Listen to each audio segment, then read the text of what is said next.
నేను ఒకటే మాట మనవి చేస్తా ఉన్నా.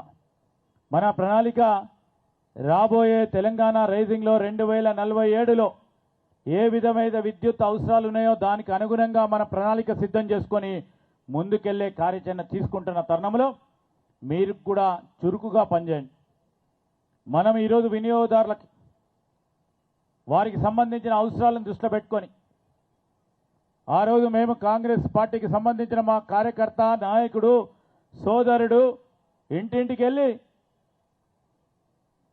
మీరు ఒక్కసారి అవకాశం ఇవ్వండి, కాంగ్రెస్ పార్టీకి రాష్ట్రం వచ్చిన తర్వాత ఒక్కసారి అవసరం, మరి మాకు అవకాశం ఇవ్వమని కోరితే ప్రతిపక్షాలకు సంబంధించి ఏమన్నారు?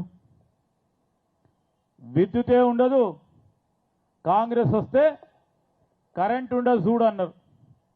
ఇప్పుడు సంవత్సర కాలం నుంచి ఈరోజు విద్యుత్కు అంతరాయం కలగకుండా నిరంతరం 24 గంటలు ఇచ్చిన కరెంట్ ఇచ్చిన ఘనత కాంగ్రెస్ పార్టీకి సంబంధించిన మా ప్రభుత్వానిది, మా మిత్రులది.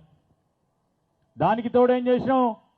6 గ్యారంటీలో భాగంగా 200 యూనిట్లు ఇస్తామని చెప్పినాం. ఈరోజు ఈ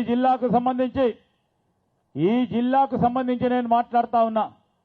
మొత్తం రాష్ట్ర స్థాయిలోనే 50 లక్షల పై చిలుకు మందికి 200 యూనిట్ల ఉచిత కరెంట్ ఇస్తే ఈరోజు మన చిన్న భూపాల్పల్లి జిల్లాలో 47,200 యూనిట్ల ఫ్రీ కరెంటు వినియోగదారులకు ఇస్తా ఉన్న ఘనత మా కాంగ్రెస్ పార్టీ ప్రభుత్వాన్ని.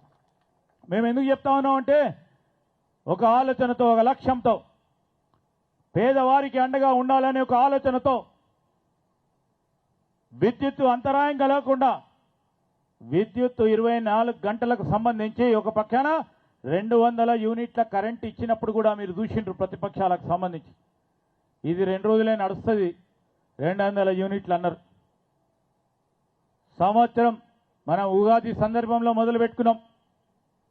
అప్పటి నుంచి ఇప్పటి వరకు 200 యూనిట్లు జీరో బిల్లు ఈ జిల్లాకు సంబంధించి 47,000 మందికి ఈరోజు మా అధికారులు ఇచ్చిన లెక్క ఇప్పుడే చెప్తా ఉన్నా.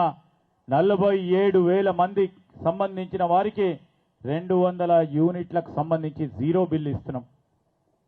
అయినప్పటికీ విద్యుత్ అవసరాలు పెరుగుతా ఉన్న సందర్భంలో ఒక ప్రణాళికబద్ధమైన కార్యక్రమం తీసుకొని ఒక ప్రక్కన విద్యుత్ అధికారులు, విద్యుత్తుకు సంబంధించిన ఎన్పిటిసిఎల్ సంస్థ, దానికి తోడు ఇప్పుడున్న మన డిప్యూటీ చీఫ్ మినిస్టర్ గారు బట్టి విక్రమార్క గారి ఆధ్వర్యంలో ఈ రాష్ట్రానికి సంబంధించి ఎక్కడ కూడా విద్యుత్ పరంగా అంతరాయాలు కలగొద్దని ఆలోచన చేస్తూ ముందుకెళ్తా ఉన్నాం.